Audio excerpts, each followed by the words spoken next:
বিসমিল্লাহির রহমানির রহিম। অত্যন্ত দুঃখের বিষয়, একটি আন্তর্জাতিক খবর। গোপালগঞ্জের ফুরকান নামে এক ব্যক্তি গাজীপুর কাপাসিয়া এক প্রবাসীর বাড়িতে 3 সন্তান এবং তার শালা এবং স্ত্রী নিয়ে সে ভাড়া থাকে। তে এক রাতের মাধ্যমে পারিবারিক কলহ দ্বন্দ্ব করে, তার ফ্যামিলিগতভাবে দ্বন্দ্ব করে সে এই রাত্রেই তার স্ত্রী, তার 3 সন্তান এবং তার শালাসহ 5 জনকে নির্মমভাবে কুপিয়ে হত্যা করে।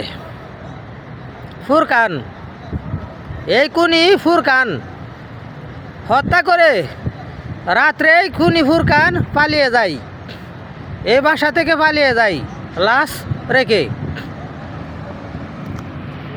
তারপর কি করছে দেখেন, এই খুনি কি করলো, তার শ্বশুর বাড়িতে ফোন করিয়া আবার সে বলতেছে যে এই ঘটনা সে করছে। তার কত বড় সাহস, কত বড় হারামি, এই মাদার সুদ কত বড় হারামি। এই কাফের মাদার সুদকে দ্রুত আইনের আওতায় আনা হোক। ভিডিওটা সবাই বেশি বেশি শেয়ার করবেন, এই কাফের মাদার সুদকে যেন দ্রুত গ্রেপ্তার করা হয়। পুলিশ ভাইদেরকে সাহায্য করুন, সবাই পুলিশকে সবাই সহযোগিতা করুন। এই আসামি কোন জায়গায় আছে, বাংলাদেশে কোন জায়গায় আছে, সে যদি মাটির তলেও থাকে ওকে খুঁজে বের করুন। এই আসামিকে খুঁজে বের করে ওকে দ্রুত ফাঁসি দিয়ে মারা হোক। বাংলাদেশে দিন দিন খুন খারাপি পরকিয়া দিন দিন বেড়েই যাচ্ছে। বাংলাদেশে বিচার হয় না। এই সমস্ত কাজকর্মে যদি বিচার হইতো, খুনিদের যদি ফাঁসি দিয়ে মারতো, তাহলে আজকের দিন এই জিনা বেবিচার খুন খারাপি এত হইতো না, এতটা বৃদ্ধি পাইতো না। এই ঘটনা জাহেলিয়া যুগকেও হার মানিয়ে ফেলেছে, জাহেলিয়া যুগকেও হার মানিয়ে ফেলেছে এই ঘটনা। একটা মানুষ কেমন হারামি হইলে, কীরকম পাষাণ হইলে এরকম একটা কাজ করতে পারে, আপনারাই বলেন।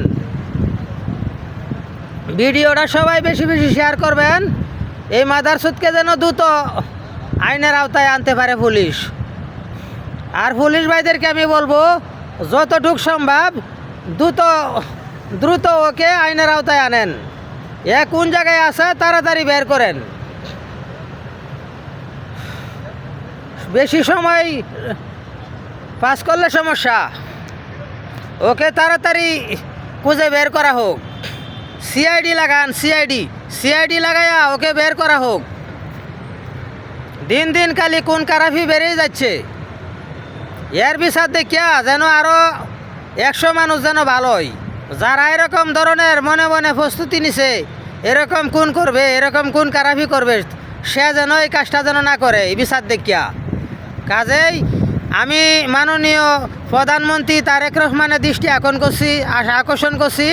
আমি মাননীয় প্রধানমন্ত্রী তারেক রহমানের দৃষ্টি আকর্ষণ করছি, আপনি এই বিচারটা সঠিকভাবে করবেন। এই খুনি যেন কোনোতেই ফালিয়ে না থাকতে পারে, দ্রুত ওকে ফাঁসি দিয়ে মারা হোক। যাই হোক, আজকের মতো এই পর্যন্তই ভিডিও। আমি মালদ্বীপ প্রবাসী জয়নাল আবেদিন জামাল মিয়া, মালদ্বীপ থেকে নিউজ করছি।